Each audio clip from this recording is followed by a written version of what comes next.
Hi, I'm Dr. Woody. I'm here with Kari Warberg Block, founder and CEO of Earthkind, and we're here at the EY Annual Strategic Growth Forum in sunny and beautiful Palm Springs. So great to have you here. Thank you. Great to be here. So they refer to you as the farmer in charge.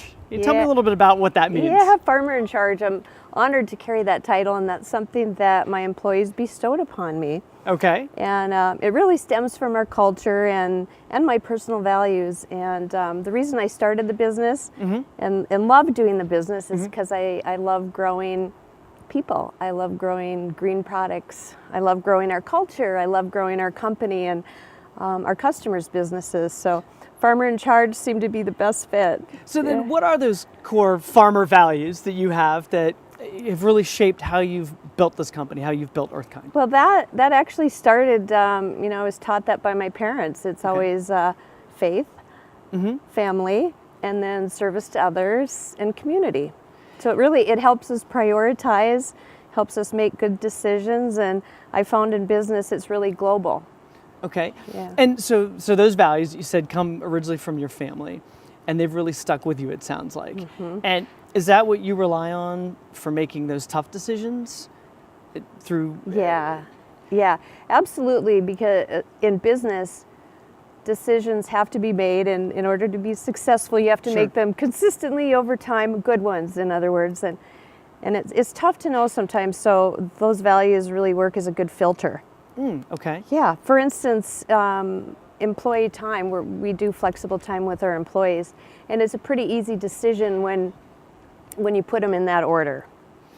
And now, how is it that you've taken those values and been able to create a culture around it and then, kind of codify it and communicate it to those around you? Because it's one thing for you to have those values, right? Yeah. But it's another thing for you to create the culture and then for those that work with you to embrace them. Yeah, well, honestly, it's been a work in progress because when it started, it was a little bit different. It was just myself and the business. And then I went to the Delegator and Direction Center, and as we grew, and then I became coach and mentor, and we really, we did a deep dive and found out what everybody thought, what does it mean to them?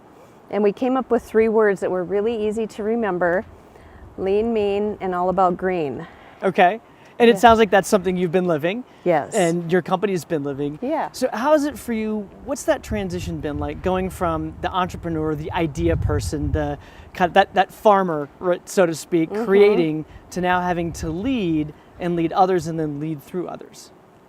Well, there's been a few very significant transformations that have had to take place, for sure. Okay. For instance, when you start, you do everything yourself. Right. And it's hard to give up control when you want that product to a certain quality. You really need to learn to find people that are better than you at doing certain things. And so that was probably the biggest transformation, going from entrepreneur ownership thinking to leadership thinking. And running a company, it's all about finding the right people. And so when going to that leadership thinking, do you have any advice for some of the other entrepreneurial winning women who won this year and things that they should be thinking about in making that transition? Yeah, actually, there's one really key transformation that has to take place. One needs to learn to work on the business, not just in the business. And that alone can make significant transformation. Well, thank you so much. This has been great. Yeah, thank you. Thanks.